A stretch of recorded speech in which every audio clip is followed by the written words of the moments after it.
السلام علیکم ورحمۃ اللہ وبرکاتہ وعلى آله وصحبه وسلم. الحمد لله رب العالمين والصلاة والسلام على سيد الأنبياء والمرسلين وعلى آله وأصحابه أجمعين. أما بعد فأعوذ بالله من الشيطان الرجيم. بسم الله الرحمن الرحيم.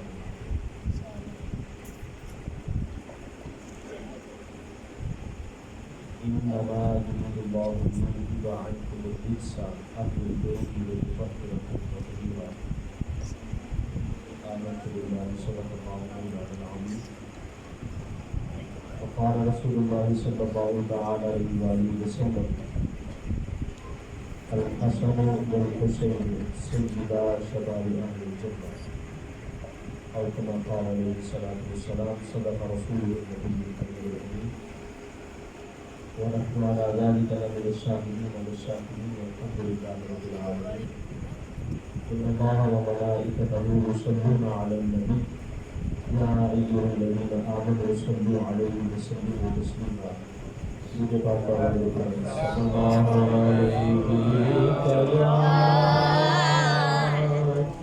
يا رسول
کس میں جان ہے خون بطول ہے اور جس کے لیے یزید نے لاکھوں ستم کیے، جس کے لیے یزید نے لاکھوں ستم کیے، وہ تاج تو حسین کے قدموں کی دھول ہے، وہ تاج تو حسین کے قدموں کی دھول ہے، حیدر کی اس میں جان ہے، خون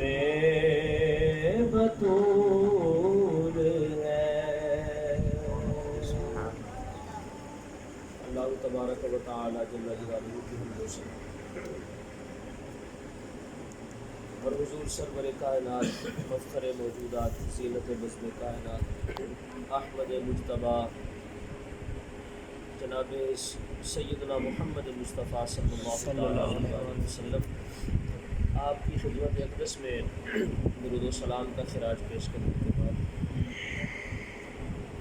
حضرت سیدنا شہزادہ سرور عالم صلی اللہ تعالیٰ علیہ وسلم امام علی مقام امام حسین رضی اللہ تعالیٰ عنہ شہنشاہ کربلا آپ کی خدمت اقدس میں بھی ہدیہ عقیدت و محبت پیش کرنے کے بعد جملہ سامعین ذی وقار قرآن مجید برہان رشید کی ایک آیہ مبارکہ کا چھوٹا سا جز جو ہے وہ تلاوت کیا ہے، جو اللہ تعالیٰ نے خاص طور پہ نبی کریم علیہ الصلوۃ والسلام کے گھر والوں کے لیے نازل فرمایا۔ اللہ تعالیٰ نے ارشاد فرمایا انما یرید اللہ لیذھب عنکم الرجس اہل البیت ویطہرکم تطہیرا،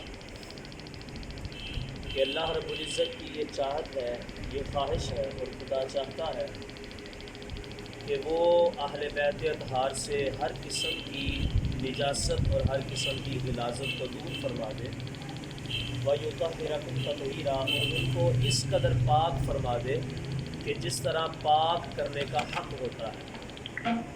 اور پاک کرنے کا حق کیا ہے کہ وہ اتنے پاک ہوں، اتنا پاک ہو جائیں، اتنے پاک ہوں کہ جو ان کے ساتھ متصل ہو جائے اللہ تعالیٰ اسے بھی پاکیاں عطا فرما دیتا ہے۔ جو ان کے ساتھ مل جاتا ہے، جو ان کا خادم بن جاتا ہے، ان کا غلام بن جاتا ہے، اللہ تعالیٰ اسے بھی پاک فرما دیتا ہے۔ اہل بیت اطہار خصوصاً نبی کریم علیہ الصلوۃ والسلام نے جن کے بارے میں اپنی حدیث پاک کے اندر 5 نفوس کی طرف جو اشارہ فرمایا ہے، جن میں خود حضور اکرم علیہ الصلوۃ والسلام بھی موجود ہیں اور جناب سیدنا علی المرتضیٰ شیر خدا کرم اللہ تعالی وجہہ الکریم بھی اس میں موجود ہیں، اور جناب اس کے علاوہ حضرت سیدہ النساء العالمین سیدہ فاطمہ الزہرا اور ان کے دونوں شہزادے رضوان اللہ تعالی علیہم اجمعین۔ یہ نفوس ایسے ہیں کہ جن کو آقا علیہ الصلوۃ والسلام نے خصوصیت کے ساتھ ان کا ذکر فرمایا ہے۔ ان نفوس میں سے ایک شخصیت کا، ایک ذات کا ہم نے تذکرہ کرنا ہے، لیکن موجودہ کچھ ہمارے اس گاؤں کے معاملات کے اعتبار سے میں یہ چاہتا ہوں کہ جہاں پر ہم نے سیدنا امام علی مقام کا تذکرہ ہم نے کرنا ہے، ذکر حسین کرنا ہے، وہیں پر ہم نے حضور علیہ الصلوۃ والسلام کے صحابہ کا بھی ذکر خیر کرنا ہے۔ اور یہ بات قطعاً جو ہے درست نہیں ہے کہ کوئی شخص صحابہ کو چھوڑ کر اہل بیت کے ساتھ مل جائے تو وہ بیڑا پار ہو جائے، ایسا نہیں ہو سکتا۔ اور نہ ہی یہ ہو سکتا ہے کہ کوئی شخص صحابہ کا دامن پکڑ لے اور اہل بیت اطہار کو ترک کر دے اور ان کو پسے پش ڈال دے، ایسا بندہ بھی بیڑا پار اس کا نہیں لگ سکتا۔ بیڑا جو پار ہے وہ صرف اسی بندے کا لگے گا کہ جس کے دل میں بیک وقت صحابہ کرام کا بھی ادب موجود ہو، ازواج مطہرات کی بھی عزت ہو اور اہل بیت اطہار کی بھی محبت ان کے دل کے اندر ہو۔ مفہوم حدیث ہے، بات یاد رکھیے گا کہ ہم پڑھتے ہیں کلمہ طیبہ لا الہ الا اللہ محمد رسول اللہ صلی اللہ علیہ وآلہ وسلم، یہ کلمہ توحید ہے۔ یہ کلمہ طیبہ بھی ایسے بندے کو کل قیامت کے دن میزان عمل کے اوپر بچا نہیں سکے گا کہ جس بندے کے دل میں ان دونوں میں سے کسی ایک کا بھی بغض ہوا۔ یہ کلمہ طیبہ آقا علیہ الصلوۃ والسلام کی حدیث پاک ہے نا، حضور نے فرمایا کہ جس نے ایمان کے ساتھ، ایمان کی سلامتی کے ساتھ اپنے ہوش و حواس کو قائم اور دائم رکھتے ہوئے ایک لمحے کے لیے بھی جس نے لا الہ الا اللہ محمد رسول اللہ کہا، اللہ رب العزت اس کو جنت کے اندر داخل فرمائے گا۔ یہ حضور کا فرمان ہے اور یہ بالکل ٹھیک ہے، اس کے اندر کوئی غلطی نہیں ہے۔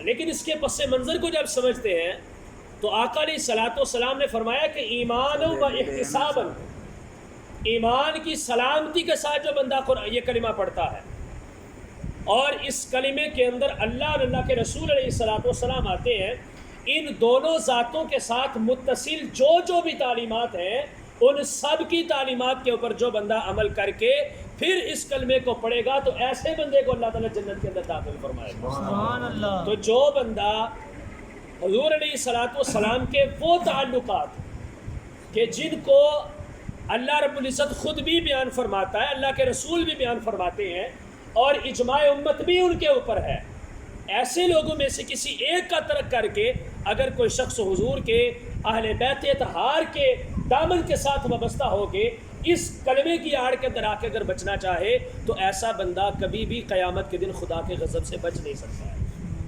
یہ ہمیشہ یاد رکھیے گا، یہ کلیہ میں آپ کو دے رہا ہوں۔ اس لیے کلمہ طیبہ جب پڑھنا ہے تو اس کلمہ کے اندر ہمیں اس بات کو مد نظر رکھنا پڑے گا کہ جو تعلقات حضور علیہ الصلوۃ والسلام کے ہیں، جو تعلیمات میرے آقا علیہ الصلوۃ والسلام کی ہیں اور جو اللہ رب العزت کے فرامین ہیں، ان سب کو ہم نے بیک وقت آقا علیہ الصلوۃ والسلام اور رب کی رضا کے مطابق جو ہے ان کو اپنے سینے سے لگانا ہے اور قبول کرنا ہے، پھر ہی ہم دنیا میں بھی قائم رہ سکتے ہیں اور کامیاب ہو سکتے ہیں، اور آخرت کے اندر بھی اللہ تعالیٰ ہمیں کامیابی عطا فرمائے گا۔ اب حضور علیہ الصلوۃ والسلام نے کیا فرمایا؟ میرے آقا علیہ الصلوۃ والسلام نے فرمایا الصحابی کالنجوم بأیہم اقتدیتم اہتدیتم، میرے سارے کے سارے صحابہ ہدایت کے ستارے ہیں اور تم ان میں سے جس کا بھی دامن پکڑ لو اللہ تعالیٰ تمہیں دنیا میں بھی ہدایت عطا فرما دے گا، آخرت کے اندر بھی مرتبہ مل جائے گا۔ سبحان اللہ۔ سارے صحابہ میں سے میرے آقا علیہ الصلوۃ والسلام نے اس عموم کے اندر سے ابوبکر صدیق کو نہیں نکالا، فاروق اعظم کو نہیں نکالا، عثمان غنی کو نہیں نکالا، اور نہ ہی صرف اور صرف مولا علی کی بات کی ہے، اور نہ ہی میرے مصطفیٰ کریم علیہ الصلوۃ والسلام نے اس بیان میں سے امیر معاویہ کو خارج کیا ہے۔ کسی بھی صحابی کو حضور نے اس میں سے امتیاز نہیں دیا، بالعموم اس جملے کو بیان فرمایا کہ میرے سارے کے سارے صحابہ ستارے ہیں، سارے کے سارے صحابہ ستارے ہیں، آسمان دنیا کے چمکتے درخشندہ ستارے ہیں میرے صحابہ، ان کی روشنی کے اندر اگر تم چلنا چاہو تو تمہیں رستہ سیدھا مل جائے گا، اور اگر ان کی روشنی کو ترک کر کے تم اپنی لالٹین کو لے کر کسی رستے کے اوپر نکلو گے تو امید نہیں بلکہ یقین ہے کہ تم گمراہی کے رستے کی طرف چلے جاؤ گے۔ ہدایت اگر تمہیں ملے گی تو میرے صحابہ کے ساتھ ہی ملے گی، میرے صحابہ کے ساتھ ملے گی، ان کے علاوہ ہدایت نہیں مل سکتی۔ اللہ اور اس کے رسول کے بعد، اللہ اور اس کے رسول کے بعد ان کے علاوہ ہدایت نہیں مل سکتی۔ تو آقا علیہ الصلوۃ والسلام کے جمیع صحابہ کرام کے اوپر ہمارا ایمان ہونا ضروری ہے۔ یہ من گڑت جو خیالات سوشل میڈیا کے اوپر آنے والی جو لغویات ہیں اور جن کا حقیقت کے آئینے کے ساتھ کوئی تعلق ہی نہیں ہے، ہمارا جو ہے اس کے ساتھ کوئی ریلیشن نہیں، کوئی تعلق نہیں ہے، کچھ بھی نہیں ہے۔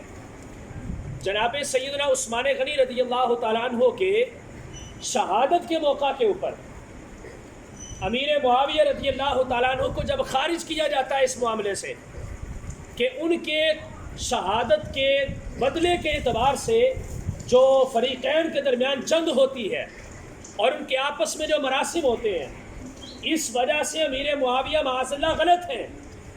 میں روایات سے یہ بات ثابت کر سکتا ہوں کہ حضرت مولا علی شیر خدا کرم اللہ تعالی وجہ الکریم نے یہ بات ارشاد فرمائی ہے کہ امیر معاویہ رضی اللہ تعالیٰ عنہ حق پر تھے اور ان کا میرے ساتھ مقابلہ کرنا یہ ہماری آپس کے معاملات ہیں، تمہارا عام مسلمانوں کا اس کے اندر کچھ بھی جو ہے سروکار نہیں ہے۔ ہم جو کچھ ہم نے کیا اور جو کچھ کرتے ہیں یا جو ہمارے تعلقات ہیں یا جو ہماری تعلیمات ہیں، جو کچھ ہم نے آپس میں کیا، اس کا تعلق ہمارے ساتھ ہے۔ اگر تمہاری بات ہے تو تمہاری بات یہ ہے کہ تم نے حضور کے سارے صحابہ کو تسلیم کرنا ہے۔ ایک روایت میرے ذہن کے اندر آ گئی حضرت سیدنا امیر معاویہ رضی اللہ تعالیٰ کے بارے میں۔ آج کل بڑا شور و غل ہے اس بات کا، اور خاص طور پہ محرم الحرام شریف کے اندر آ کے جو ہے اہل بیت اطہار کے ذکر خیر کو آڑ بنا کے صحابہ کرام کو معاذ اللہ برا بھلا کہا جاتا ہے۔ ایک بزرگ گزرے ہیں، عمدۃ المقامات ایک کتاب ہے تصوف کی، فارسی کے اندر ہے۔ اس کے اندر ایک سید زادے جو مصنف ہے اس کتاب کے، وہ اس واقعے کو تحریر فرماتے ہیں کہ ان کے آگے کوئی بزرگ تھے ان کے پاس ایک سید زادہ آ گیا. یہ میں حقیقی سید کی بات کر رہا ہوں جو واقعتاً نسبی طور پہ حضور علیہ الصلوۃ والسلام کے ساتھ جو ہے اس کا شجرہ جا کے ملتا تھا. توجہ سے سماعت فرمائیے گا، بات بڑی قابل غور ہے. وہ سید زادہ ان کے پاس آیا اور اس کتاب یہ جو عمدۃ المقامات ہے، اسی کتاب کے اندر یہ جملہ جو ہے لکھا ہوا ہے کہ حضرت شیخ احمد سرہندی مجدد الفسانی رحمۃ اللہ تعالی علیہ شہنشاہ نقشبند ہیں اور نقشبندیوں کے بڑے پیر ہیں. آپ نے یہ جملہ ارشاد فرمایا. امام مالک کا قول جو ہے وہ ذکر فرمایا ہے. امام مالک علیہ الرحمہ فرماتے ہیں کہ جس نے کسی بھی قسم کے بغض اور عناد کی بنا کے اوپر جناب سیدنا امیر معاویہ رضی اللہ تعالی عنہ کو نعوذ باللہ سب و شتم کیا اور ان کو گالی دی، ان کو غلط کہا، تو اس نے گویا کہ جناب صدیق اکبر رضی اللہ تعالیٰ عنہ کو معاذ اللہ گالی دی. یہ جناب امام مالک کا قول ہے. یہ عمدۃ المقامات کے اندر حضرت شیخ مجدد الفسانی کے اعتبار سے جو ہے اس کو ذکر کیا گیا ہے کہ حضرت امام مالک نے یوں فرمایا ہے کہ جس بندے نے جناب امیر معاویہ کو برا بھلا کہا، در حقیقت اس نے سیدنا ابوبکر صدیق کو برا کہا. اور یہ بات یاد رکھیے گا، سوائے حضرت ابوبکر صدیق رضی اللہ تعالیٰ عنہ کے کسی بھی صحابی کی صحابیت جو ہے وہ قرآن سے ثابت نہیں ہے. قرآن سے ثابت ہے حضرت ابوبکر صدیق کی صحابیت. تو جس بندے نے باقی صحابہ کی صحابیت کا انکار کیا اس کی سزا ایک علیحدہ ہے. جس نے جناب ابوبکر صدیق رضی اللہ تعالیٰ عنہ کی صحابیت کا انکار کر دیا، جس وقت جس لمحے اس نے انکار کیا اسی لمحے وہ دائرہ اسلام سے خارج ہو جائے گا اور وہ کافر ہو جائے گا. چونکہ قرآن پاک کے ایک جملے کا انکار کرنا بھی صراحتاً کفر ہے. گویا کہ وہ رب کی رضا کے مخالف جانا چاہتا ہے. خدا نے چاہا تو ان کو ثانی اثنین کہا نا، خدا نے چاہا تو حضور کی معیت کا ذکر غار حرا کے غار ثور کے اعتبار سے وہاں پر ذکر فرمایا. اگر اللہ نہ چاہتا تو نہ بیان کرتا. رب نے حضور علیہ الصلوۃ والسلام کی صحابیت میں حضرت ابوبکر صدیق رضی اللہ عنہ کی صحابیت کو سب سے زیادہ مقبول سمجھا تو اللہ رب العزت نے فرمایا ثانی اثنین اذ ہما فی الغار اذ یقول لصاحبہ لا تحزن ان اللہ معنا. پھر جو ہے مزے کی بات یہ ہے کہ اللہ نے قرآن کے اندر لفظ بھی صحابی ذکر فرمایا ہے، صحابی لفظ ذکر کیا. فرمایا اذ یقول لصاحبہ، جب اس نے دونوں میں سے دوسرے نے کہا کہ وہ غار کے دانے پر پہنچ چکے ہیں، یا رسول اللہ وہ ہمیں دیکھ لیں گے، اگر ان کے قدموں کے اوپر ان کی نظر پڑ گئی تو وہ ہمیں اندر جو ہے بیٹھا ہوا دیکھ لیں گے. میرے آقا علیہ الصلوۃ والسلام نے فرمایا لصاحبہ، اپنے صحابی کے لیے، اپنے صاحب کے لیے، اپنے صحابی کے لیے آقا علیہ الصلوۃ والسلام نے فرمایا ان اللہ لا تحزن معنا، تم نے پریشان نہیں ہونا، اللہ رب العزت ہمارے ساتھ ہے. لا تحزن اللہ معنا، یہ آقا علیہ الصلوۃ والسلام کی صحابیت جو ہے جناب ابوبکر صدیق کی طرف جو منسوب ہے، اللہ نے اس کو قرآن کے اندر ذکر فرمایا. تو انہوں نے لکھا کہ اب آپ اندازہ کریں کہ یہ بات کہاں پر جاتی ہے کہ جس نے امیر معاویہ کو گالی دی گویا اس نے صحابی رسول ابوبکر صدیق کو گالی دی. تو ابوبکر صدیق کو برا بھلا کہنا قرآن کی توہین ہے، اور جس نے قرآن کی توہین کی اللہ کا غضب اس کے اوپر ہے. بندہ دائرہ اسلام کے اندر داخل رہ سکتا ہے جس نے قرآن کی توہین کر دی؟ یہ رب کا کلام ہے، اور جس طرح رب تمام تر عزتوں کے لائق ہے ایسے ہی قرآن بھی ساری عزتوں کے لائق ہے. جتنی عزتیں رب کی طرف منسوب ہو سکتی ہیں اتنی ہی عزتیں قرآن کی بھی دائرہ اختیار کے اندر شامل ہیں. وہ ساری کی ساری عزتوں کا مالک قرآن بھی ہے. تو جس نے حضرت ابوبکر صدیق کو برا بھلا کہا گویا اس نے قرآن کو برا کہہ دیا.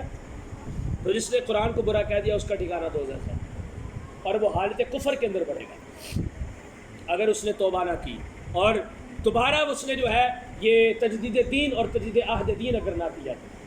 تو جناب امام مالک کا قول جب اس سید زادے نے حضرت شیخ مجدد الفسانی کی زبان سے سنا اور لکھا ہوا پڑھا تو وہ سید زادے کہتے ہیں کہ مجھے بڑا نا عجیب لگا، بڑا دکھ ہوا. اور مکتوبات تھے جناب مجدد الفسانی کے. مکتوبات سے مراد یہ ہے کہ جناب حضرت شیخ مجدد الفسانی نے جو کتاب جو ہے اپنی مکتوبات شریف لکھے ہیں، جو کچھ بھی آپ نے تحریر فرمایا ہے، مل جاتے ہیں بازار کے اندر، لیکن ہے وہ اصل میں فارسی کے اندر، تراجم بھی ان کے اردو میں مل جاتے ہیں. وہ سید زادہ کہتے ہیں کہ مجھے یہ بات جو ہے بڑی عجیب اور بڑی بے ڈھنگی سی لگی. تو میں نے کہا یہ شیخ مجدد الفسانی نے ای نکلے کے بے مزاج تھے. یہ کتنی ایک بے وقوفانہ اور احمقانہ بات مجدد الفسانی نے کر دی ہے، جس کا نہ کوئی سار ہے نہ کوئی پیر ہے. یہ بڑی بے ڈنگی سی بات ہے، مجھے اس کے اندر کوئی تعصب نظر نہیں آتا. اچھا ایک فضول قسم کی بات ہے، میں اس کو تسلیم نہیں کرتا. وہ سید زادہ کہتا ہے کہ میں نے ان کے مکتوبات کو پکڑا اور میں نے ایسے پھینک دیا اور پھینکا اپنی خوابگاہ کی طرف جہاں پر میں سوتا تھا. میں اپنے جسم کے نیچے ان کے مکتوبات کو بچھا کر میں اس کے اوپر سو گیا. یہ وہ سید زادہ یہ فرماتے ہیں. آگے فرماتے ہیں کہ جب میں سویا تو خواب کے اندر میں نے دیکھا کہ حضرت مجدد الفسانی میری خواب کے اندر آئے. جناب حضرت مجدد الفسانی میری خواب کے اندر آئے اور میں سویا ہوا ہوں اور انہوں نے آ کر میرے دونوں کانوں سے مجھے پکڑا اور کھینچ کر مجھے ایک جگہ پر لے گئے. وہاں پر میں نے دیکھا کہ سامنے ایک نورانی باغ ہے، بڑا سرسبز و شاداب، بڑا اچھا علاقہ، گھاس پھوس، پودے شودے، پھل پھول وغیرہ، بڑا سسٹم ہے وہاں پہ. دور میں نے دیکھا کہ اسی باغ کے اندر ایک تخت لگا ہوا ہے اور ایک بڑی جلیل القدر شخصیت اس کے اوپر جلوہ فروز ہے کہ جن کے روب کی چمک جو ہے وہ اتنی دور سے میرے اوپر پڑ رہی تھی، لیکن میں پہچان نہ سکا کہ یہ شخصیت کون ہے. شیخ مجدد الفسانی مجھے وہیں پر چھوڑ کر خود ان کے پاس اکیلے چلے گئے اور انہوں نے آگے مجدد الفسانی کا استقبال ایسے کیا جیسے ماں اپنے بچے کا استقبال کرتی ہے. وہ تخت سے اٹھے، انہوں نے مجدد الفسانی کا ہاتھ پکڑا، ہاتھ پکڑ کر خود جو ہے ان کو تخت کے اوپر اپنے ساتھ سوار کیا. وہ سید زادہ فرماتے ہیں کہ میں دور سے دیکھ رہا ہوں. اب ان کے درمیان کچھ مکالمہ شروع ہو گیا، باتیں کرنے لگے، کچھ سوال و جوابات ہونے لگے، کچھ باتیں جو ہیں انتقال ہونے لگا کچھ الفاظ کا. تو مجدد الفسانی جو بھی بات کرتے میری طرف اشارہ کر کے کرتے، تو میں سمجھ گیا لو جی میں کسی عدالت کے کٹہرے جا گئے، میری شکایت ہو رہی ہے، ہوں میری پکڑ ہو جانی. وہ سید زادہ فرماتے ہیں کچھ دیر کے بعد جناب مجدد الفسانی بادشاہ کر کے فارغ ہوئے، پھر واپس آئے اور دوبارہ میرے کان سے پکڑا اور مجھے ان کے پاس لے گئے. تو جب میں ان کے پاس گیا تو جا کے پھر میں نے دیکھا وہ حضرت شیر خدا مولا علی کرم اللہ تعالیٰ کا جلوہ، وہ جناب مولا علی تھے، حسنین کریمین کے والد محترم تھے اور سیدہ خاتون جنت کے سر کے تاج تھے، ان کے شوہر مبارک تھے. اور یہ وہ شخصیت تھی جن کو حضور نے فرمایا انت اخی فی الدنیا والآخرہ، تو علی دنیا میں بھی میرا بھائی ہے، آخرت میں بھی میرا بھائی ہے. اتنی وجاہت، اتنے وقار اور اتنی شجاعت و بہادری والی شخصیت کہ جو اپنے ایک ہاتھ سے درہ خیبر کو اکھاڑ کے پھینک دیتے ہیں.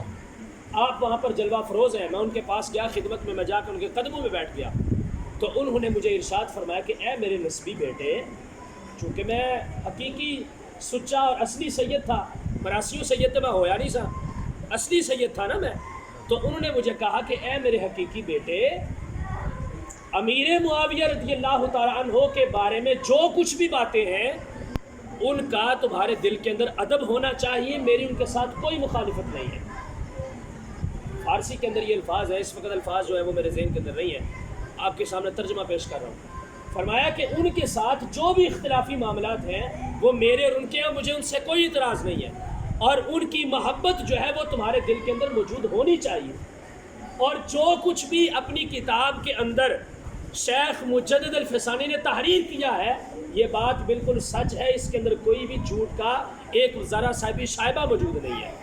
انہوں نے ٹھیک کہا کہ امام مالک نے یہ فرمایا ہے کہ جس نے امیر معاویہ کو معاذ اللہ برا بلا کہا گویا اس نے در حقیقت ابو بکر صدیق کو غلط کہا. وہ سید زادہ کہتے ہیں میں نے سنا، میں نے اس کے اوپر کوئی کام نہیں کرے، میرا دل نہ صاف ہے.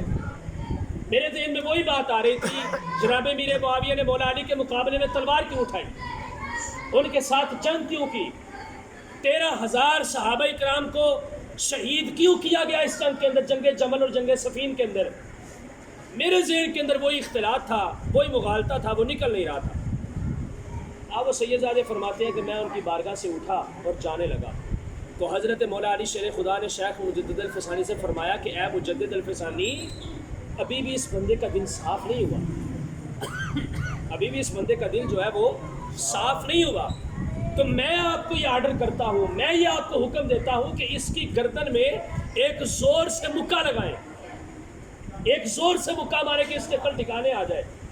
وہ سید زادہ فرماتے ہیں کہ شیخ مجدد الفسانی نے حضور کے حکم کے مطابق اتنی زور سے میری گردن میں میری یہ گردن کے اندر جو اتنی زور سے گھونسا مارا، اتنی زور سے مکہ مارا کہ جیسے وہ مجھے لگا میری آنکھ کھل گئی، اور جب میری آنکھ کھلی تو میں نے اس درد کو اپنی گردن کے اوپر محسوس کیا۔ جب میں نے اس درد کو اپنی گردن کے اوپر محسوس کیا تو پھر میں نے اپنے سینے اور اپنے گریبان کے اندر جھانک کر دیکھا کہ جب میں سویا تھا تو میرے دل کے اندر بغض معاویہ تھا، اور جب گھوسا کھا کے میں اٹھا تھا تو اللہ رب العزت نے میرے دل کے اندر محبت کو پیدا فرمایا۔ تو وہ سید زادے آکن بزرگوں کو کہتے ہیں کہ تمہارے شیخ نے مجھے بچا لیا ہے، تمہارے شیخ نے مجھے بچا لیا ہے یہ کام کر کے کہ اس نے میرے ایمان کی حفاظت کر دی ہے۔ تو حضرت سیدنا امیر معاویہ رضی اللہ تعالیٰ عنہ، آپ کے بارے میں شان کا عالم یہ ہے کہ میرے آقا علیہ الصلوۃ والسلام فرماتے ہیں کہ یہ سیدنا امیر معاویہ میری پوری امت کا ماموں ہے، اور آپ کاتب وحی ہیں کہ حضور شوق سے جب وحی نازل ہوتی تھی تو میرے آقا علیہ الصلوۃ والسلام شوق سے ان کو بلا کر ان کو حکم ارشاد فرماتے تھے کہ امیر معاویہ اس وحی کو تحریر فرما دو۔ یہ کاتب وحی ہے، اور حضور علیہ الصلوۃ والسلام کے بڑے مقرب صحابہ کرام میں ان کا شمار ہوتا ہے، حضور ان سے بڑی محبت فرماتے تھے۔ اب جناب ابوبکر صدیق کے متعلق ایک بات ارشاد فرمائی جاتی ہے، سماعت فرمائے اسے بھی۔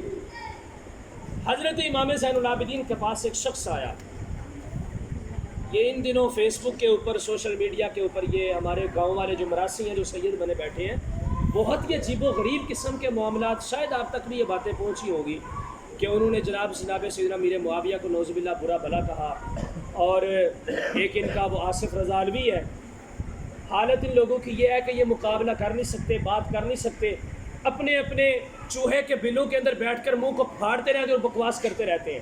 پھر جب ان کی گردن کے اوپر کوئی ہاتھ ڈالنے والے ان کے قریب آتا ہے تو پھر یہ جناب دم دبا کے بھاگ جاتے ہیں۔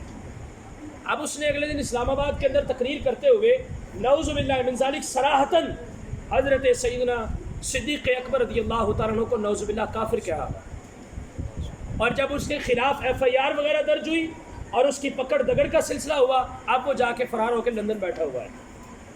یہ ان کی اوقات ہے، بات ان کو کرنی آتی نہیں، ثبوت ان کے پاس کوئی اوتھینٹک پروف ان کے پاس ہے نہیں ہے، اور اپنی بات کو منوا تو یہ سکتے نہیں، صرف اور صرف انہوں نے ایک ہی بات کا ٹھیکہ لیا ہوا ہے کہ ہم نے نعوذ باللہ حضور کے ازواج کے اوپر بھی گند پھیلانا ہے اور حضور کے صحابہ کو بھی ذب و شتم کرنا ہے۔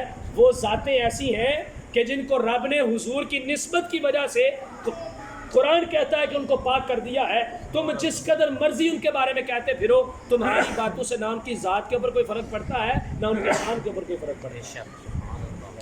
وہ شخص حضرت امام زین العابدین کے پاس آیا اور اس نے آ کر کہا، جس طرح ہم کوئی بندہ مسئلہ پوچھنے کے لیے جاتا ہے کسی عالم سے، کسی مفتی سے، ہم جا کر کہتے ہیں کیا فرماتے ہیں علماء دین اس مسئلے کے بارے میں، تو اس نے بھی جا کر کہا کہ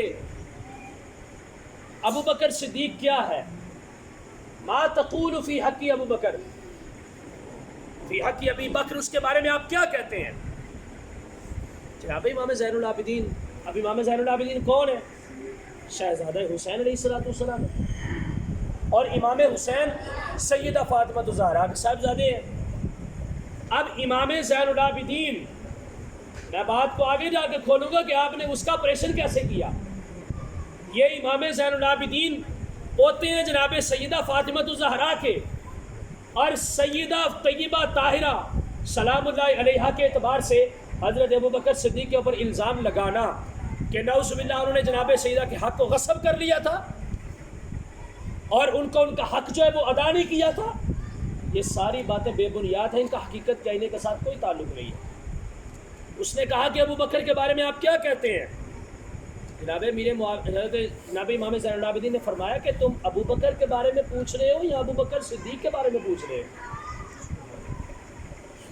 تم ابو بکر کے بارے میں پوچھ رہے ہو یا ابو بکر صدیق کے بارے میں پوچھ رہے ہو؟ زجر و توبیخ کیا کہ تم جو مجھ سے سوال کر رہے ہو اپنی سوال کی نوعیت کو درست کرو۔ اگر تم نے مجھ سے ابو بکر کے بارے میں سوال کرنا ہے تو مجھ سے یوں پوچھو کہ ابو بکر صدیق کے بارے میں آپ کیا کہتے ہیں؟ ابو بکر صدیق کے بارے میں آپ کیا کہتے ہیں؟ صدیق اکبر کے بارے میں آپ کا کیا موقف ہے؟ اس طرح سے مجھے سوال پوچھو۔ اب وہ جناب بڑا خوش اپنی طرف سے وہ علم کا غبار لے کے گیا ہوا تھا، سوال علم کا آیا ہوا تھا اسے، اور طوفان برپا تھا اس کے سینے کے اندر۔ اس نے کہا کہ میں ان کی ایسی ٹھکائی کروں گا کہ یہ پچھتائیں گے اس بات کے اوپر کہ انہوں نے میرے سوال کو رد کر کے ابو بکر کو چھوڑ کے ابو بکر صدیق کہا مجھے کہ ابو بکر صدیق بولو. اس نے کہا جی آپ بھی ان کو صدیق کہتے ہیں. روب ڈالنے کی کوشش کی, پریشر ڈالنے کی کوشش کی. کس کے اوپر؟ مخدومہ کونین حضرت سیدہ فاطمہ الزہرا کے پوتے کے اوپر, اس کے شہزادے کے اوپر کہ جنہوں نے اپنے نانا کے نام کے اعتبار سے اور حضرت ابوبکر صدیق کی جو خلافت اور فاروق اعظم کی خلافت, عثمان غنی کی خلافت, علی المرتضیٰ کی خلافت کی تعلیمات کو بچانے کی خاطر کربلا کے میدان کے اندر اپنی جان کو قربان کر دیا. اس نے کہا جی آپ بھی اسے صدیق کہتے ہیں, آپ بھی اسے صدیق کہتے ہیں. آپ نے فرمایا فخرج فذهب, دفع ہو جا یہاں سے, اٹھ جا اور جا کر اپنے دل کے اندر ابو بکر اور عمر کی محبت کو پیدا کر اور اس کی ولا کو قبول کر. یہ دونوں چیزیں بیک وقت تمہارے سینے کے اندر موجود ہونی چاہیے. فخرج فذهب, نکل جا یہاں سے, دفع ہو جا. اس کا جواب میں تمہیں بعد میں بتاؤں گا کہ میں اس کے بارے میں کیا سوچتا ہوں. ہاں میں تمہیں اتنا ضرور کہتا ہوں کہ جا کر پہلے اپنے سینے کے اندر ابو بکر اور عمر کی محبت کو پیدا کر اور ان کو اپنا سب سے بڑا مددگار تسلیم کر. پھر آ کر مجھ سے پوچھنا کہ میں ابو بکر صدیق اور فاروق اعظم کے بارے میں کیا کہتا ہوں. اور اس کے ساتھ ساتھ یہ آگے آپ نے ارشاد فرمایا کہ ان کی محبت, شیخین کی محبت, فاروق اعظم اور صدیق اکبر کی محبت کو اپنے دل کے اندر پیدا کرو. اور اسی محبت کے ساتھ جو ہے اگر تم مر گئے اور مرنے کے بعد جب تمہیں جنت کے 8 دروازوں میں سے کسی ایک دروازے کے بھی چوکیدار یا رضوان نے تجھے جنت کے اندر داخل ہونے سے روکا تو میری سفارش کرنا کہ میں امام زین العابدین کی تعلیم کے اوپر عمل کر کے ابوبکر صدیق کی محبت دیتا ہوں. میری طرف سے اسے کہنا میں تمہیں یہ دلیل دیتا ہوں. جس طرح ہم کہتے ہیں نا جا یار فلانے ہو چوک دے وچوں بھیا کو گوشت لے کے تو میرا نام نہیں چنگا گوشت دے دے گا, ذرا ہڈی تھوڑی پائے گا تو کولیاں بوٹیاں دے گا یا تینوں پٹھ دا گوشت لا کے دے گا. ہماری یہ سفارش ہوتی ہے نا, ہماری سفارش ایک دنیا تک محدود ہے, ان کی سفارش کائنات کے اوپر تک جاتی ہے. کوئی ان کے ساتھ لگا کے تو دیکھے, کوئی ان کا بن کے تو دیکھے, کوئی ان کا ہو کے تو دیکھے. اور پھر آپ نے فرمایا کہ نکل جا یہاں سے اور ان کی محبت کو اپنے دل کے اندر پیدا کر اور اسی محبت کے اوپر تمہارا خاتمہ ہونا چاہیے. اور جب تم مرو گے, آج تو تمہیں اس بات کا ڈر ہے نا کہ ابو بکر اور عمر کی محبت ہمارے دل کے اندر آ گئی تو ہم جناب مولا علی کے غضب کا شکار ہو جائیں گے. میں علی کا خون ہوں, میں علی کا پوتا ہوں. میں تمہیں اس بات کا حکم دیتا ہوں کہ ان کی محبت کو اپنے سینے کے اندر پیدا کر. اور جب کل قیامت کے اندر سوال و جواب کا مسئلہ آئے گا اور جنت کے اندر دخول کی بات ہوگی تو اگر تمہیں کسی نے روکا تو وہاں پر جا کر میرا نام لے لینا اور میرے نام کو سن کر تمہیں جنت کے اندر داخل کرنا. یہ ہے حضرت ابوبکر صدیق اور فاروق اعظم کی محبت. تو ان کی محبت جو ہے یہ امام حسنین کریمین حضرت امام حسن اور امام حسین علیہم الصلوۃ والسلام ان کے ساتھ ساتھ ہمارے دل کے اندر جو ہے وہ ہونی چاہیے. ہم یہ نہیں کرتے کہ یہ موسم ایسا ہی موسم ہے کہ اس کے اندر سب کا ذکر کریں, نہ اکیلا صحابہ کا ذکر کریں اور نہ یہ اکیلا اہل بیت اطہار کا ذکر کریں. جہاں پر صحابہ کا ذکر کرتے ہیں اہل بیت اطہار کا بھی ذکر کریں اور جہاں پر اہل بیت اطہار کا ذکر کرتے ہیں وہاں پر صحابہ کا بھی ذکر کریں تاکہ لوگوں کو پتہ چلے کہ نہ ہی ہم رافضی ہیں اور نہ ہی ہم خارجی ہیں, ہم پکے عقیدہ اہل سنت کے نمبردار, ہم پکے عقیدہ اہل سنت کے نمبردار ہیں. اب آتے ہیں شہزادوں کی طرف. وقت تھوڑا رہ گیا ہے, تھوڑی سی ان کی بھی شان بیان کرتے ہیں. نبی کریم علیہ الصلوۃ والسلام نے فرمایا کہ الحسن والحسین سیدا شباب اہل الجنہ. بخاری شریف کے اندر حدیث پاک ہے حضرت حذیفہ رضی اللہ تعالیٰ عنہ مدینہ کے دور مضافات کے اندر جو ہے ان کا گھر تھا, مقام تھا. آپ کی والدہ محترمہ انتہائی علیم تھی اور یہ اکیلے تھے فرد جو اپنی والدہ کی خدمت کرنے والے تھے, ان کی دیکھ بھال کرنے والے تھے. ایک دن آپ نے اپنی والدہ محترمہ سے عرض کیا کہ ماں جان آج میں چاہتا ہوں کہ میں حضور کی معیت کے اندر نماز ادا کروں, مجھے اجازت دیں, میں آپ کی بھی مغفرت کی دعا کرواؤں گا اور اپنی مغفرت کی بھی دعا کرواؤں گا, مجھے اجازت عطا فرمائے, میں جا کر حضور سے ملنا چاہتا ہوں. والدہ محترمہ نے اجازت دے دی اور فرمایا کہ بیٹا ذرا جلدی آنا. مختصر یہ کہ آپ چلے گئے, ایک نماز حضور کے پیچھے پڑھی, میرے آقا علیہ الصلوۃ والسلام دریائے رحمت کے جوش کے اندر آنے کی بات تھی، توجہ تو تھی میرے آقا کی، لیکن حضور نے خود ہی تھوڑا سا اس کو راز کے اندر رکھا، پس پشت رکھا کہ جو حذیفہ کو آج میں بتانے والا ہوں یا جو شان میں حذیفہ کو دینے والا ہوں، اس کو میں کسی خاص طریقے اور خاص نوعیت کے اعتبار سے دوں گا۔ آقا علیہ الصلوۃ والسلام اپنے ذاتی کاموں کے اندر مصروف ہو گئے، کچھ بلاغ و تبلیغ کے معاملات کے اندر، اس طرح دوسری نماز آئی وہ بھی پڑھی، اس کے بعد پھر حضور علیہ الصلوۃ والسلام مشغول ہو گئے، تیسری نماز آئی مغرب کی، اس کے بعد پھر آقا علیہ الصلوۃ والسلام مشغول ہو گئے، عشاء کی نماز آئی تو آقا علیہ الصلوۃ والسلام نے نماز ادا فرمائی، اور نماز ادا فرمانے کے بعد حضور اٹھے اور اپنے گھر کی طرف چل دیے۔ اب حضرت حذیفہ آئے تھے بڑے دور سے، انہوں نے کہا شیخ کی زیارت ہو جائے تو بہتر یہی ہے، میں تو اپنے پیر کی زیارت کیے بغیر نہیں جاؤں گا۔ عقیدت والے تھے نا، ہم جیسی عقیدت نہیں تھی ٹوٹی پھوٹی، ہم تو جاتے اپنے پیر کا بھی امتحان لینے، وہ امتحان لینے نہیں جاتے تھے، ان کو پتہ تھا کہ سرور کونین جو ہے وہ دنیا و آخرت کی ہر چیز کو جانتے ہیں، ان کو پتہ ہے کہ ان کا غلام کہاں پر سینہ اس کا دھڑک رہا ہے اور اس کے دل کے اندر کیا ہے۔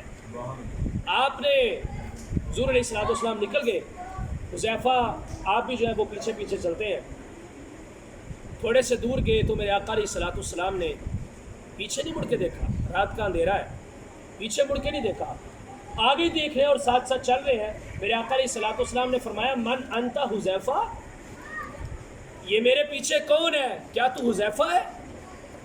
پیچھے مڑ کے بھی نہیں دیکھا، آپ سے ملاقات بھی نہیں ہوئی، اور کوئی ایسا جو ہے ماجرا نہیں تھا کہ میں حذیفہ جا رہا ہوں میرے پیچھے پیچھے آنا، یا میرے حضور کو تو کسی اور نے بتایا نہیں تھا۔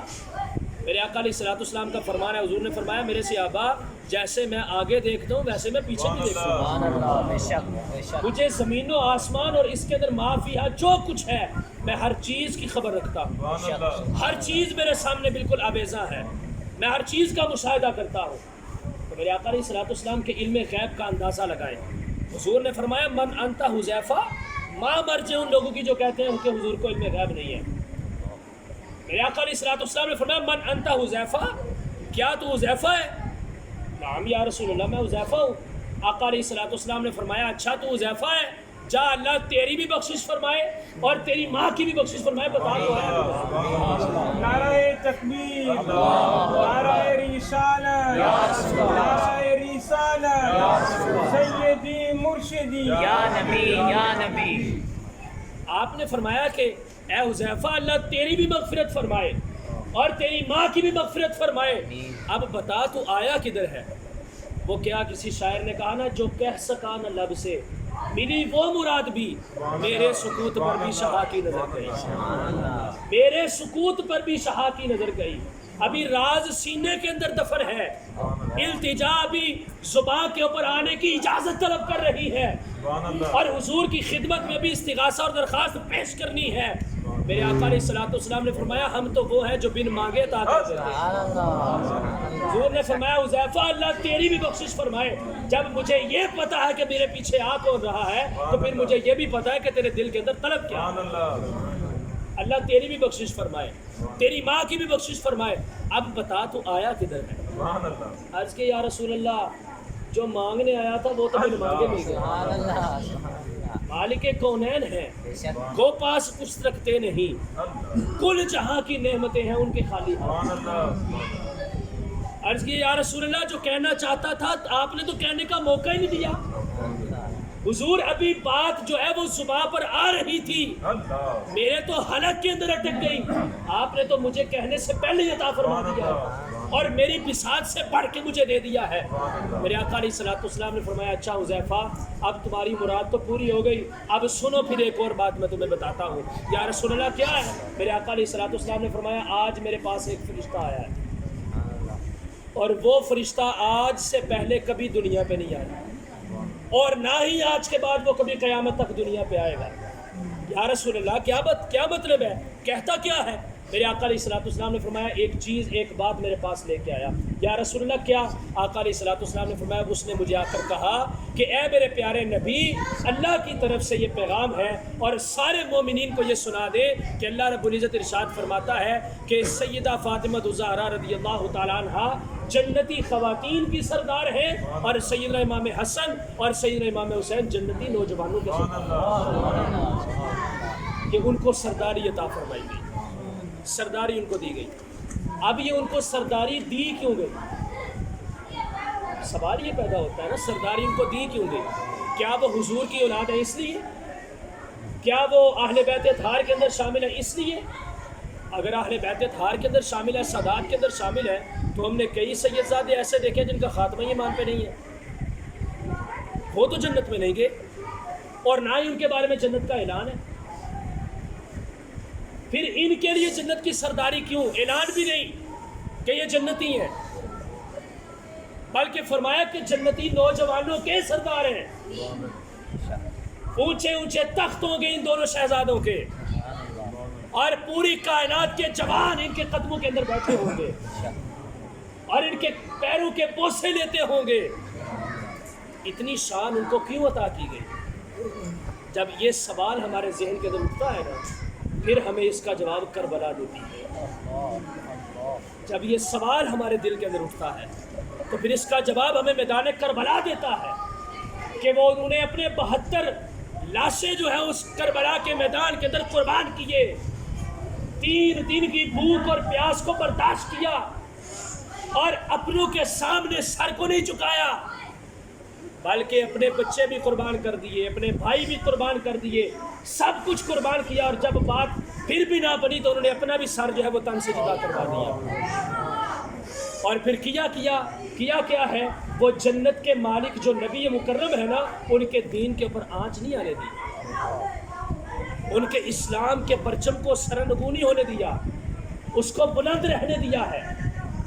اس لیے اللہ رب العزت نے ان کو جنت کی صدارت عطا فرمائی ہے، بادشاہت ان کو ملی ہے۔ یہ جو صاحبزادے گھومے پھرتے ہیں اور بڑا کہتے ہیں میرا ابا پیر تے میرا ابا مولوی، میرے تے کوئی شریعت لاگو نہیں ہوندی، یہ ان کی خام خیالی ہے کہ اس قسم کی بات کے اندر آ کے انہوں نے اپنے کردار کو گندا کر دیا، شریعت کے نام کے اوپر وہ دبا بن گئے، نقصان کروا لیا انہوں نے اپنا۔ ایسے بندوں کو صاحبزادہ نہیں کہتے، صاحبزادہ کہتے ہیں تو حسنین کریمین کو کہتے ہیں۔ صاحبزادہ اگر کہتے ہیں حقیقی معنوں میں تو وہ صاحبزادہ وہ ہے جو میدان کربلا کے اندر جا کے خود کو قربان کر کے آتا ہے۔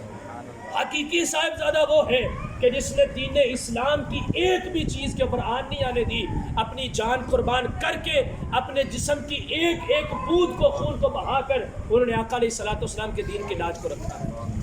اس کو صاحبزادہ کہتے ہیں۔ وہ کیا کسی نے کہا کہ شمر کا خنجر قلوب خشک پر چلتا رہا، بزم حق روشن رہی، حق کا دیا جلتا رہا، بس چشم گریاں مزرعہ دین نبی بوتی رہی، اور گلا کٹ کر نماز حق ادا ہوتی رہی۔ آنکھوں سے آنسو جاری ہے، کس لیے کہ میرے نانا کا دین بچ جائے۔ اور دین بچایا کیسے؟ حسین نے سجدے کے اندر اپنے سر کو کٹوا کر اپنے دین بچایا۔ اس کو صاحبزادہ کہتے ہیں۔ یہ صاحبزادہ ہے۔ ایویں ہی ان کو جنت کی بادشاہت نہیں مل گئی، یا جنت کی صدارت ان کو ایسے نہیں مل گئی، انہوں نے اپنا سب کچھ قربان کیا۔ اور میں ایک اور مسئلہ، شرعی مسئلہ آپ کے سامنے ذکر کروں۔ یہ محرم الحرام کے دنوں کے اندر، یا اس جیسے جو بھی یہ خانوادہ اہل بیت کے ساتھ ریلیشن رکھنے والے جو دن ہیں، ان کے ساتھ جو تعلقات رکھنے والے ہیں، ان دنوں کے اندر یہ جو من گڑت کہانیاں قصے سنانے والے خطیب ہیں نا، ان کی باتوں کو مت سنا کریں، کیونکہ ان کا مقصد صرف یہ ہوتا ہے کہ ہماری زبان سے بات نکلے، لوگوں کے دل کے اوپر جا کر لگے، اور ان کو غم پہنچے، ان کے آنسو آنکھوں سے نکلے، اور پھر ہماری جیب کے اندر زیادہ سے زیادہ پیسے آ جائیں۔ اہل بیت اطہار کے غم کو زندہ کرنے کے لیے ان کا ذکر خیر کرنا سخت اور سخت کبیرہ گناہ ہے، اور ان کی مظلومیت کو ثابت کرنا، اور مظلومیت کے اعتبار سے کہ وہ کر کچھ نہ سکے۔ ان کے ساتھ تو یہ ہو گیا، تیر چل گئے، تلواریں چل گئیں، ان کو کوئی بچا نہ سکا، کوئی پرسان حال نہیں تھا۔ اس طرح سے مظلومیت کے قصے سنا سنا کر عوام کو گمراہ کرنا، اس کے بارے میں اعلیٰ حضرت فرماتے ہیں کہ یہ جہالت ہے، اور یہ بھی کفر ہے، سخت قسم کا گناہ ہے۔ اہل بیت اطہار نہ مظلوم تھے، نہ مجبور تھے، وہ ہر چیز کے اختیار رکھنے والے تھے، وہ جو کچھ بھی چاہتے وہ کر سکتے تھے، صرف اور صرف انہوں نے کیا نہیں ہے۔ کیوں؟ اس کی وجہ یہ تھی کہ انہوں نے ہمیں درس دیا ہے۔ خود تو وہ طاقتور تھے، ہر چیز کے مالک و مختار تھے، کمزور ہم لوگ ہیں۔ ہمیں انہوں نے درس دیا کہ جس قسم کے بھی حالات ہو جائیں، اسلام کی خاطر تمہیں پہاڑ بن کے کھڑا ہونا پڑے تو صبر کا پہاڑ بن کے کھڑے رہنا، اور کبھی بھی کسی چیز کے اوپر کمپرومائز مت کرنا۔ جس وقت اہل بیت اطہار کے خیموں کو اجاڑ دیا گیا اور جناب امام حسین کو شہید کر دیا گیا، حضرت امام زین العابدین کو بیڑیاں لگا کر دمشق کے اندر جس وقت یزید کے دربار کے اندر شامل کیا جا رہا تھا، حاضر کیا جا رہا تھا، تو تاریخ نگار لکھتے ہیں کہ رستے کے اندر جاتے ہوئے ایک شخص نے کہا کہ واہ ہائے ہائے، وہی مظلومیت والی باتیں، ان کو مظلوم ثابت کرنا چاہا اس بے وقوف شخص نے۔ آپ نے نظر دوڑائی تو کڑیوں کی طرف دیکھا، ہتھ کڑیاں بھی ٹوٹ گئی، آپ کی بیڑیاں بھی ٹوٹ گئیں، آپ ان چیزوں سے بالکل آزاد ہو گئے۔ پھر میاں محمد بخش رحمۃ اللہ تعالی علیہ، اگر شہادت بیان کرنی ہے تو بزرگوں کے اعتبار سے بیان کریں، ان کے طریقے کے اعتبار سے بیان کریں۔ یہ کانوں پہ ہاتھ رکھ کے، یہ دوسرے جو ذاکر ہیں نا اہل تشیع کے، ان کی میں بات نہیں کر رہا، ہماری اپنی مجالس کے اندر بڑے بڑے ذاکر موجود ہیں جو پیسے کی خاطر صرف لوگوں کو قصے کہانیاں سناتے ہیں اور یہ ثابت کرواتے ہیں کہ اہل بیت مظلوم تھے۔ اہل بیت مظلوم نہیں تھے۔ اگر ان کی بات کو سمجھنا ہے، ان کی شان کو سمجھنا ہے، تو آؤ جا کر عارف کھڑی کا دروازہ کٹکھٹاتے ہیں، میاں صاحب سے پوچھتے ہیں کہ آپ ان کے بارے میں کیا کہتے ہیں۔ آپ فرماتے ہیں ہمت ہندیا، زور نہیں لایا، بیٹھے من رضائی۔ ہمت ہندیا، زور نہیں لایا، بیٹھے من رضائی، پانی باج پیاسے چلے دین دنیا دے سائی، پانی باج پیاسے چلے دین دنیا دے سائی۔ امام حسین رضی اللہ تعالیٰ پانی کو نہیں ترسے، پانی ان کی نسبت کو ترسا ہے۔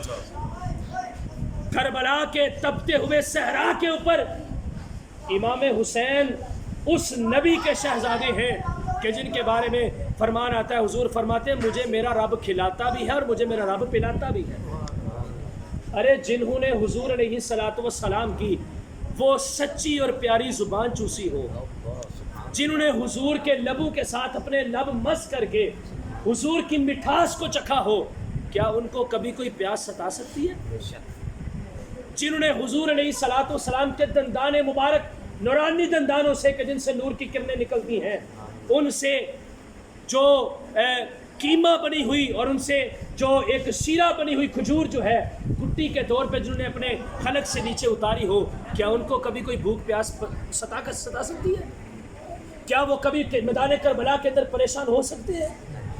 امام حسین پریشان ہوئے، لیکن بھوک کی وجہ سے پریشان نہیں ہوئے، پیاس کی وجہ سے پریشان نہیں ہوئے، وہ پریشان صرف اس اعتبار سے ہوئے کہ مجھ سے کچھ ایسا ہو جائے کہ میں اپنے نانا کا دین بچا سکوں۔ جس وقت امام حسین کے گلے کے اوپر خنجر چلا اور امام حسین کی گردن کٹ گئی، یہ وہ واحد دن تھا کہ جس دن سے یزیدیت مر گئی اور حسینیت زیادہ زندہ ہوئی۔ آج بھی دیکھو ہر جگہ پر حسین حسین ہو رہا ہے، اور حسین کی ہی برکتیں، حسین کی ہی رحمتیں، حسین کے ہی تعلقات، حسین کی ہی نعتیں، حسین کے ہی قصیدے، حسین کی ہی منقبتیں، اور انہی کی شان کو بیان کیا جا رہا ہے۔ یزید کو آج کوئی پوچھتے ہی نہیں ہے، ماں سوائے گالی کے، ماں سوائے لان تان کے، ماں سوائے کتا بلّا کہنے کے، ماں سوائے خنزیر کہنے کے۔ تو حسینیت اس دن سے زندہ ہوئی۔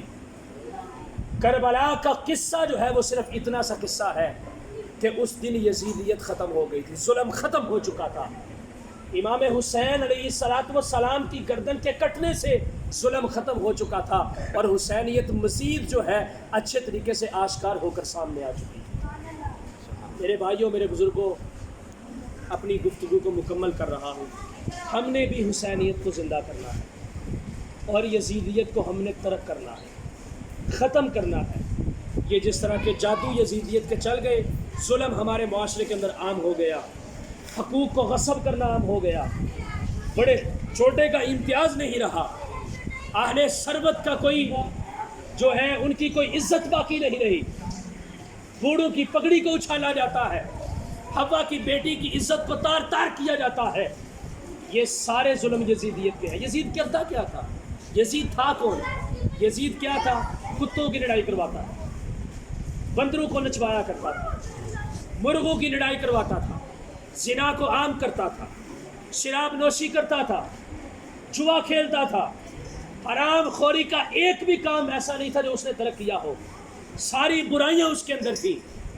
آج ذرا ہم اپنے گریبان کے اندر ذرا جان کے دیکھیں، کیا ہمارے اندر حسینیت ہے یا ہمارے اندر یزیدیت ہے؟ تو یقیناً ہمیں پتہ چلے گا کہ ہمارے اندر یزیدیت ہے۔ پھر ہم حسین کا نام کس زبان سے لیتے ہیں؟ پھر ہم خدا کے عذاب کو کیوں برا بلا کہتے ہیں؟ پھر جب خدا کی پکڑ ہمارے اوپر آتی ہے تو پھر ہم وائے وائے کیوں کرتے ہیں؟